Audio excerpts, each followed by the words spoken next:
स्वागत है मेरे यूट्यूब चैनल गरिमा हिंदी एजुकेशन में। हम उत्तर प्रदेश पुलिस भर्ती परीक्षा 2018 में पूछे गए प्रश्नों को हल करेंगे और उसके साथ हम व्याख्या करके आपको और भी चीज़ें समझाने का पूरा प्रयास भी करेंगे, इसलिए वीडियो को बिल्कुल स्किप ना करें, पूरा ध्यान से देखिए। आज का पहला क्वेश्चन है, निम्नलिखित में से पुल्लिंग शब्द कौन सा है। हमें बताना है कि कौन सा ऐसा शब्द है जिसको पुल्लिंग में प्रयोग किया जाता है। आशा, आज्ञा, गरिमा या सागर। तो देखिए, आशा, आज्ञा, गरिमा और सागर, इन चारों में से कौन सा शब्द पुल्लिंग है, तो वो क्या हो जाएगा, ऑप्शन नंबर 4। क्या हो जाएगा, ऑप्शन नंबर 4। सागर जो है क्या है, पुल्लिंग है। क्या है, पुल्लिंग है। Option number 4 is right answer. अगला क्वेश्चन है, किस शब्द का प्रयोग सदा बहुवचन में होता है। गाय, दर्शन, बहन और लता। तो देखिए, किस शब्द का प्रयोग हमेशा बहुवचन में होता है, तो वो है ऑप्शन नंबर 2, दर्शन। देखिए, हमने कल भी इसको डिटेल में बताया था कि देखिए, कुछ शब्द ऐसे होते हैं जो हमेशा हमारे क्या होते हैं, बहुवचन में प्रयोग होते हैं। जैसे प्राण, ये क्या है, बहुवचन में प्रयोग होता है हमेशा। क्या होता है, बहुवचन में। हस्ताक्षर, ये क्या है, बहुवचन में हमेशा प्रयोग होता है। दर्शन, ये सभी शब्द हमेशा बहुवचन में ही प्रयोग होते हैं। Option number 2 is right answer. अगला क्वेश्चन है, निम्नलिखित में से सर्वनाम शब्द कौन सा है। यह, सभा, मनुष्य और हिमालय। तो देखिए, सर्वनाम शब्द कौन सा है, तो सर्वनाम किसे कहते हैं, तो वह शब्द जो संज्ञा के जगह पर प्रयोग किया जाता है उसे सर्वनाम कहते हैं। अब संज्ञा किसे कहते हैं, तो किसी वस्तु, व्यक्ति, स्थान के नाम को क्या कहते हैं, संज्ञा कहते हैं। संज्ञा कितने प्रकार का होता है, तो संज्ञा हमारा 3 प्रकार का होता है। ऐसे 5 प्रकार भी होता है, कहीं 3 भी मिलता है। तो संज्ञा कितने प्रकार का होता है, 5 प्रकार का होता है। तो हमें क्या बताना है, सर्वनाम। सर्वनाम कौन सा है, देखिए, सभा जातिवाचक संज्ञा है। क्या है, जाति, एक जाति को सूचित कर रही है। मनुष्य क्या है, ये भी जातिवाचक संज्ञा है। सॉरी, सभा जो है ये समूहवाचक संज्ञा है। क्या है, समूहवाचक संज्ञा है। मनुष्य जो है ये जातिवाचक, ये केवल एक मनुष्य नहीं, मनुष्य जाति को क्या कर रही है, संबोधित कर रही है। हिमालय जो है ये क्या है, संज्ञा है। क्या है, संज्ञा है। तो राइट आंसर क्या होगा, ऑप्शन नंबर 1। यह जो है, यह क्या है, सर्वनाम है। ये हमेशा संज्ञा के जगह पर प्रयोग होता है। जैसे कह सकते हैं मनुष्य, या फिर हम कहते हैं राम अच्छा व्यक्ति है, यह उसका पेन है। तो यह जो है वो क्या है, सर्वनाम है। यह क्या है, सर्वनाम है। अगर वही हम कह देते कि राम अच्छा व्यक्ति है और राम का पेन है, तो ये क्या है, पढ़ने में सही नहीं है। वाक्य का सेंटेंस जो है वो सही नहीं बन पा रहा है, तो उसकी जगह क्या प्रयोग करते हैं, सर्वनाम। क्या प्रयोग करते हैं, सर्वनाम। Option number 1 is right answer. अगला क्वेश्चन है, निम्नलिखित में से विशेषण शब्द कौन सा है। शीतलता, बल, नया और वृद्धि। तो देखिए, विशेषण शब्द कौन सा है, तो विशेषण शब्द है नया। क्या है, नया। Option number 3 is right answer. नया जो है क्या है, विशेषण शब्द है। अगला क्वेश्चन है, सीता सो रही थी, वाक्य में कौन सा काल है। सीता सो रही थी, वाक्य में कौन सा काल है। सामान्य भूत, पूर्ण भूत, अपूर्ण भूत या संदिग्ध भूत। तो देखिए, सीता सो रही थी, ये क्या है, ये वाक्य जो है वो है अपूर्ण भूत। क्या है, अपूर्ण भूत। क्योंकि सीता सो रही थी, किसी ने देखकर ऐसा बताया।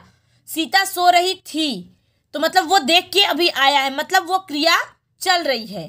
तो option number 3 is right answer. वो पूर्ण भूत नहीं है, अपूर्ण भूत है। तो राइट आंसर क्या होगा, ऑप्शन नंबर 3। अगला क्वेश्चन है, निम्नलिखित में से तद्भव शब्द को बताइए। गांव, अमृत, उच्च और एकत्र। तो तद्भव शब्द किसे कहते हैं, तो वे शब्द जो संस्कृत के वे शब्द जो परिवर्तन या फिर जो परिवर्तित होकर प्रयोग किए जाते हैं उसे क्या कहते हैं, तद्भव शब्द। तत्सम उसे कहते हैं जो संस्कृत के वे शब्द जो ज्यों के त्यों प्रयोग किए जाते हैं उसे तत्सम शब्द कहते हैं। तो देखिए, तद्भव शब्द कौन सा है? तो तद्भव शब्द जो है वो है ऑप्शन नंबर फर्स्ट। गांव का जो तत्सम है वो क्या होता है? ग्राम होता है। क्या होता है? ग्राम। क्या होता है? ग्राम। अगला क्वेश्चन है, निम्नलिखित में से तत्सम शब्द कौन सा है? गधा, गाय, घड़ा या ग्राहक? तो देखिए तत्सम शब्द क्या है? तो वो है ग्राहक। क्या है? ग्राहक। Option number 4 is right answer. अगला क्वेश्चन है, निम्नलिखित में से जल का पर्यायवाची कौन है? नीर, समीर, सलिल, अंबु? तो देखिए यहाँ क्या है क्वेश्चन मेरे, जल का पर्यायवाची कौन नहीं है रहेगा। क्यों? क्योंकि समीर जो है यही सिर्फ पर्यायवाची नहीं है, नहीं तो सभी जल का पर्यायवाची है। नीर, सलिल और अंबु ये तीनों जल के पर्यायवाची हैं। सलिल जो है ये किसका पर्यायवाची? समीर जो है ये किसका पर्यायवाची है? तो ये हवा का पर्यायवाची है। किसका? हवा का, वायु का। किसका? हवा या वायु का। Option number 2 is right answer. अगला क्वेश्चन है, निम्नलिखित में से जटिल का विलोम शब्द कौन सा है? विलोम शब्द क्या होता है? तो विलोम शब्द हमेशा उस शब्द का क्या होता है? विपरीत शब्द होता है। तो जटिल का क्या होगा? तो जटिल का होगा, देखिए कठिन नहीं होगा, रूढ़ नहीं होगा, सरल होगा। क्या होगा? सरल। Option number 3 is right answer. जटिल का विलोम क्या होगा? सरल होगा। क्या होगा? सरल होगा। Option number 3 is right answer. अगला क्वेश्चन है, निम्नलिखित में से कौन वर्ड का अर्थ नहीं है? हमें बताना है कि वर्ड का अर्थ कौन सा नहीं है। अक्षर, रंग, जाति या सुंदर? तो देखिए सुंदर जो है ये वर्ड का अर्थ नहीं है। ऑप्शन नंबर 4 क्या हो जाएगा? करेक्ट हो जाएगा, क्योंकि अक्षर, रंग और जाति ये तीनों वर्ड के क्या है? अर्थ में, या हम कह सकते हैं पर्यायवाची शब्द हैं। वर्ड के पर्यायवाची तीनों शब्द हैं, वर्ड के पर्यायवाची। लेकिन सुंदर जो है ये वर्ड का पर्यायवाची नहीं है। राइट आंसर क्या होगा? Option number 4। अगला क्वेश्चन है, जिसे करना बहुत कठिन हो, वाक्यांश के लिए एक शब्द क्या होगा? दुष्कर, पुष्कर, दुर्जेय या दुराग्रह? तो देखिए जिसे करना बहुत कठिन हो के लिए एक शब्द क्या होगा? तो उसके लिए एक शब्द होता है दुष्कर। क्या होता है? दुष्कर। दुष्कर जो शब्द है, जिसे करना बहुत कठिन हो, उसे एक शब्द में क्या कहेंगे? दुष्कर। यानी कि जो करने में या जिसे करना बहुत कठिन हो। तो ऑप्शन नंबर फर्स्ट क्या हो जाएगा? करेक्ट हो जाएगा। अगला क्वेश्चन है, अली, अली का सही अर्थ देने वाला युग्म कौन सा है? हमें अली, एक अली और दूसरा भी क्या है? अली है। दोनों का अर्थ क्या है? अंतर है दोनों के अर्थ में। तो हमें बताना है कि दोनों का अर्थ, इसका अर्थ क्या होता है और इसका अर्थ क्या होता है। तो देखिए एक इस अली का अर्थ होता है भौरा, और इस अर्थ अली का क्या अर्थ होता है? तो सखी। तो देखिए ऑप्शन नंबर फर्स्ट में दिया सखी भौरा, भौरा सखी, भौरा कली या कली सखी। तो देखिए राइट आंसर क्या होगा? ऑप्शन नंबर 2, क्योंकि अली, यहाँ जो अली है इसका अर्थ होता है भौरा। तो भौरा किसमें पहले है? इसमें और इसमें। फिर इस अली का क्या अर्थ है? तो सखी। तो राइट आंसर क्या होगा? ऑप्शन नंबर 2, क्योंकि एक में भौरा सखी, एक में भौरा कली। तो राइट आंसर क्या होगा? Option number 2। अली, अली का जो सही अर्थ देने वाला है युग्म है वो है ऑप्शन नंबर 2, भौरा और सखी। अगला क्वेश्चन है, अपमान शब्द में किस उपसर्ग का प्रयोग किया गया है? अ, मन, मान या अप? तो देखिए मैं आप लोगों को कई बार बताती हूँ कि अपमान शब्द जो है या उपसर्ग जो है वो कहाँ जुड़ता है। तो किसी भी शब्द में उपसर्ग जो है वो क्या आगे जुड़ता है। क्या जुड़ता है? आगे। किसी शब्द में, किसी शब्द के पहले जुड़कर जो अर्थ में क्या करे? परिवर्तन ला दे, वो क्या कहलाता है? उपसर्ग कहलाता है। और किसी भी शब्द में शब्द के पीछे जुड़कर उसमें परिवर्तन ला दे उसे कहते हैं प्रत्यय। उसे क्या कहते हैं? प्रत्यय। तो अपमान में उपसर्ग बताना है तो इसमें कौन सा है?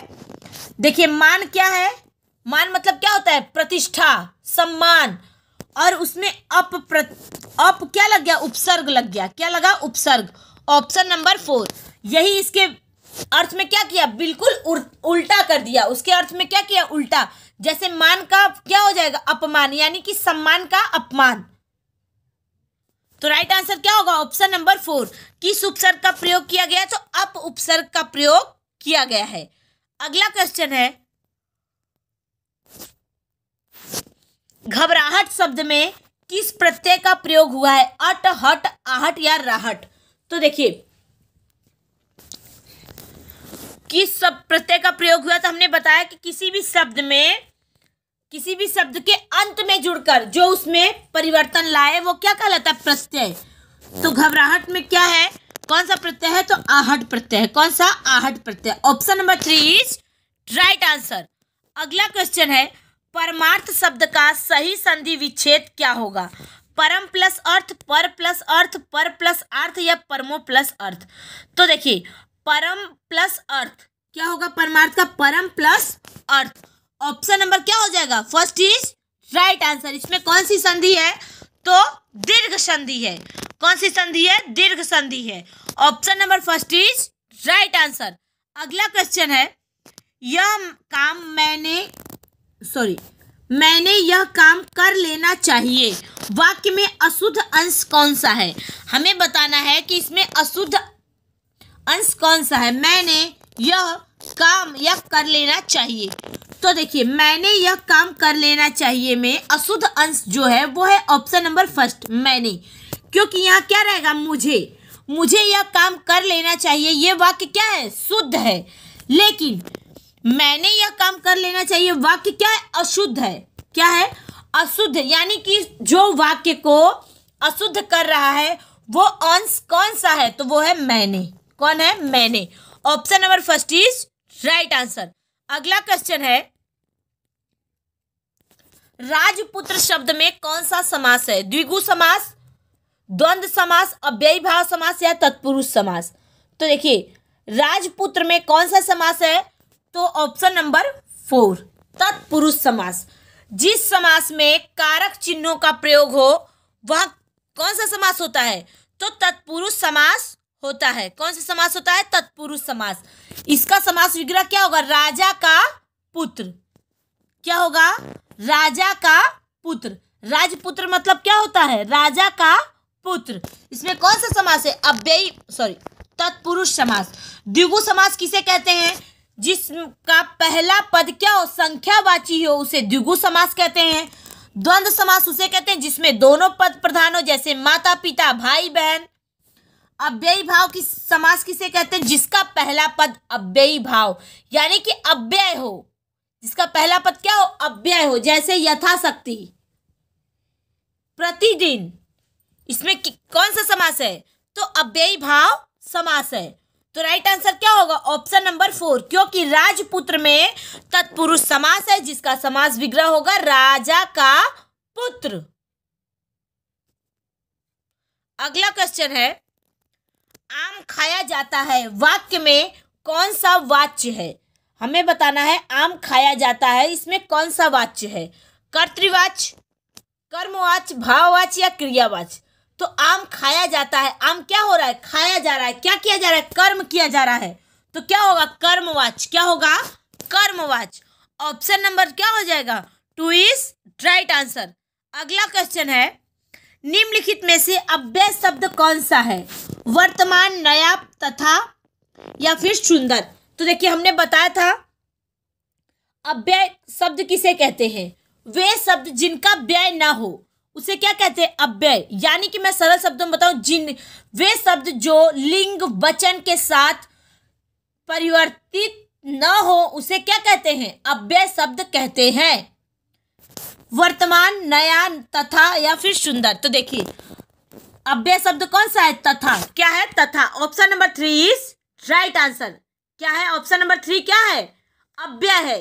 अव्यय क्या क्या होता है, तथा, और, किंतु, ये किसी भी परिस्थिति में लिंग हो, वचन हो, इनके साथ परिवर्तित नहीं होते हैं। तथा को तथी, ताथी नहीं लिखा जाता, ये हर वाक्य में जहां भी प्रयोग होगा तथा ही लिखा जाएगा, ये परिवर्तित नहीं होता है, चाहे वो लिंग के साथ या वचन के साथ, किसी के साथ भी इसका प्रयोग करेंगे तो इसमें परिवर्तन नहीं किया जा सकता। तो राइट आंसर क्या होगा? Option number 3। अगला क्वेश्चन है, हिंदी में अल्प विराम का चिन्ह क्या होता है? तो देखिए, ये प्रश्नवाचक चिन्ह, विस्मयादि बोधक, पूर्ण विराम, इसे क्या कहते हैं? अल्प विराम, जिसे इंग्लिश में कॉमा कहते हैं। क्या कहते हैं? कॉमा कहते हैं। उसे ही हिंदी में क्या कहते हैं? अल्प विराम, यानी कि थोड़े टाइम के लिए रुकना। अल्प मतलब क्या होता है? थोड़ा, विराम मतलब रुकना। पूर्ण विराम किसे कहते हैं? तो खड़ी पाई को पूर्ण विराम। अल्प विराम किसे कहते हैं? तो कॉमा को अल्प विराम कहते हैं। तो ऑप्शन नंबर 4 क्या हो जाएगा? करेक्ट हो जाएगा। अगला क्वेश्चन है, नाक कटाना क्या रहेगा? नाक कटना मुहावरे का सही अर्थ क्या होगा? नाक कटना मुहावरे का सही अर्थ क्या होगा? खून बहना, बदनामी होना, नुकसान होना या इज्जत करना। तो देखिए, नाक कटना मुहावरे का जो अर्थ है वो होगा बदनामी होना। क्या होगा? बदनामी होना। Option number 2 is right answer. अगला क्वेश्चन है, काला अक्षर भैंस बराबर लोकोक्ति का सही अर्थ है पढ़ा लिखा न होना, पढ़ा लिखा होना, विद्वान होना या मूर्ख। तो देखिए, काला अक्षर भैंस बराबर इस लोकोक्ति का अर्थ होता है पढ़ा लिखा न होना, यानी कि अनपढ़ व्यक्ति के लिए कुछ सभी चीजें बराबर है, या वो पेज कुछ लिखा हो या ना लिखा हो, उसके लिए क्या है? सभी बराबर है, क्योंकि वो पढ़ नहीं सकता। तो अगर उस पर कुछ लिखा है तो भी वो नहीं पढ़ पाएगा, अगर पेज सादा है तो उस पर कुछ लिखा ही नहीं है तो क्या होगा? उसी पे ये लोकोक्ति है कि काला अक्षर भैंस बराबर, यानी कि पढ़ा लिखा ना होना। उस व्यक्ति के लिए सभी क्या? सभी चीजें समान है। बुक और रद्दी पेपर में उसे क्या अंतर कोई समझ में नहीं आएगा, क्योंकि उसे तो पढ़ना ही नहीं आता, तो उसे समझ ही नहीं आएगा। अगला क्वेश्चन है, अद्भुत रस का स्थायी भाव क्या होता है? क्रोध, उत्साह, विस्मय या भय। तो देखिए, अद्भुत रस का जो स्थायी भाव होता है वो क्या होता है? तो अद्भुत रस का स्थायी भाव होता है विस्मय। क्या होता है? विस्मय। Option number 3 is right answer. अद्भुत रस का स्थायी भाव क्या होता है? तो विस्मय। भय किसका होता है? तो भयानक रस का। उत्साह किसका होता है? वीर रस का। रौद्र रस का क्या होता है? तो क्रोध। क्या होता है? क्रोध। तो option number 3 is right answer. अगला क्वेश्चन है, निम्न में से दंत ध्वनियां कौन सी हैं? ख, च, ल, क। तो देखिए, दंत ध्वनियां कौन सी हैं? तो वो है ऑप्शन नंबर 3 ल। ल जो है ये क्या है? दंत ध्वनियां है। क जो है ये कंठ ध्वनियां है। ख भी कंठ ध्वनियां है। च जो है ये तालु ध्वनि है। क्या है? तालु ध्वनि है, जिसका उच्चारण तालु की सहायता से हो उसे क्या कहते हैं? तालव्य ध्वनियां। और जिसका उच्चारण दंत की सहायता से उसे दंत ध्वनियां कहते हैं। अगला क्वेश्चन है, निम्नलिखित में से कौन सा वर्ड अघोष है? च, ज, झ, ड़। तो अघोष कौन सा वर्ड है? तो ऑप्शन नंबर 1 ये क्या है? अघोष है। क्या है? अघोष है। अगला क्वेश्चन है, निम्नलिखित में से कौन सा शब्द स्त्रीलिंग है? सौभाग्य, सुंदरता, काव्य या चंद्र। तो देखिए, सौभाग्य, सुंदरता, काव्य और चंद्र में से कौन सा शब्द स्त्रीलिंग है? तो सुंदरता। सुंदरता क्या है? स्त्रीलिंग है। क्या है? स्त्रीलिंग है। Option number 2 is right answer. सुंदरता क्या है? स्त्रीलिंग शब्द है। अगला क्वेश्चन है, भारत भारती के रचनाकार कौन है? मैथिली शरण गुप्त, रामधारी सिंह दिनकर, जयशंकर प्रसाद या माखनलाल चतुर्वेदी। तो देखिए, भारत भारती के रचनाकार है मैथिली शरण गुप्त। रामधारी सिंह ने लिखा था परिमल, अनामिका, ये सब किसकी रचनाएं हैं? तो रामधारी सिंह दिनकर।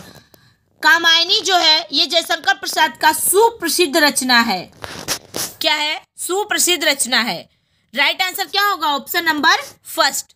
अगला क्वेश्चन है, रामधारी सिंह दिनकर को किस कृति पर साहित्य अकादमी पुरस्कार मिला था? कुरुक्षेत्र, उर्वशी, संस्कृत के 4 अध्याय या रश्मिरथी। तो देखिए, रामधारी सिंह दिनकर को किस कृति पे साहित्य अकादमी पुरस्कार मिला था? वो मिला था उर्वशी पर। किस पे? उर्वशी पे। Option number 2 is right answer. ये सारी रचनाएं किसके हैं? तो सारी रचनाएं रामधारी सिंह दिनकर की हैं, लेकिन जिसपे उन्हें पुरस्कार मिला था वो है ऑप्शन नंबर 2 उर्वशी। उर्वशी पे इनको साहित्य अकादमी पुरस्कार से सम्मानित किया गया था। अगला क्वेश्चन है, पद्मावत किसकी रचना है? कबीरदास, मलिक मोहम्मद जायसी, सूरदास या तुलसीदास? तो देखिए, कबीरदास की जो रचना है उसका नाम है बीजक। कबीरदास का एक रचना ही प्राप्त होता है, वो है बीजक। मलिक मोहम्मद जायसी ने ही पद्मावत लिखी थी। सूरदास ने बहुत सारी रचनाएं लिखी, सुर सागर, सुर सरावली, साहित्य लहरी, ये सारी रचनाएं किसकी है? सूरदास की। तुलसीदास की भी बहुत सारी रचनाएं, रामचरितमानस, कवितावली, गीतावली, दोहावली, हनुमान, ये सारी रचनाएं किसके हैं? तो ये सारे रचनाएं हैं तुलसीदास की। किसकी? तुलसीदास की। देखिए, तुलसीदास की रचनाएं हैं कवितावली, गीतावली, जानकी मंगल, रामचरितमानस, हनुमान बाहु, ये सारी रचनाएं किसकी? तो तुलसीदास की हैं। अगला क्वेश्चन है, चंद्रगुप्त नाटक के रचयिताकार कौन है? भारतेंदु, हरिश्चंद्र, जयशंकर प्रसाद, मोहन राकेश या भीष्म साहनी? तो चंद्रगुप्त नाटक के रचयिताकार हैं वो कौन है? जयशंकर प्रसाद हैं। जयशंकर प्रसाद ने ही चंद्रगुप्त नाटक लिखा था। इनकी एक रचना हमने बताया था कि कामायनी जो है वो बहुत प्रसिद्ध रचना है। इन्होंने झरना, लहर आदि रचनाएं भी लिखी हैं। तो राइट आंसर क्या होगा? Option number 2। अगला क्वेश्चन है, सोरठा के प्रथम चरण में कितनी मात्राएं होती हैं? 10, 11, 12 या फिर 13? तो देखिए, सोरठा के प्रथम और तृतीय चरण में 13 मात्राएं होती हैं। कितनी? 13 मात्राएं होती हैं। Option number 4 is right answer. अगर हमसे क्वेश्चन में पूछे कि सोरठा छंद का उल्टा कौन सा छंद होता है, तो वो है दोहा। क्या होगा? दोहा। ऑप्शन नंबर 4 क्या हो जाएगा? करेक्ट हो जाएगा। सोरठा के पहले और तीसरे पद में 13 मात्राएं, दूसरे और चौथे में 11 मात्राएं होती हैं। ऑप्शन नंबर 4 क्या हो जाएगा? करेक्ट हो जाएगा। अगला क्वेश्चन है, निम्नलिखित में से कौन शब्दालंकार नहीं है? अनुप्रास, यमक, श्लेष या फिर रूपक?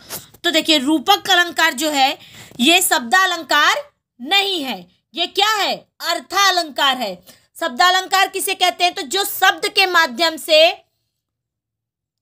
चमत्कार उत्पन्न करे उसे कहते हैं शब्दालंकार। जो अर्थ के माध्यम से चमत्कार उत्पन्न करे पंक्ति में उसे कहते हैं अर्था अलंकार। तो कौन सा शब्दालंकार नहीं है? तो वो है रूपक अलंकार। रूपक अलंकार जो है ये अर्था अलंकार है। क्या है? अर्था अलंकार। Option number 4 is right answer. ये रहा हमारा आज का क्वेश्चन। मुझे उम्मीद है सभी लोग समझ में भी आया होगा। सभी लोग ध्यान से देखें। Thank you so much.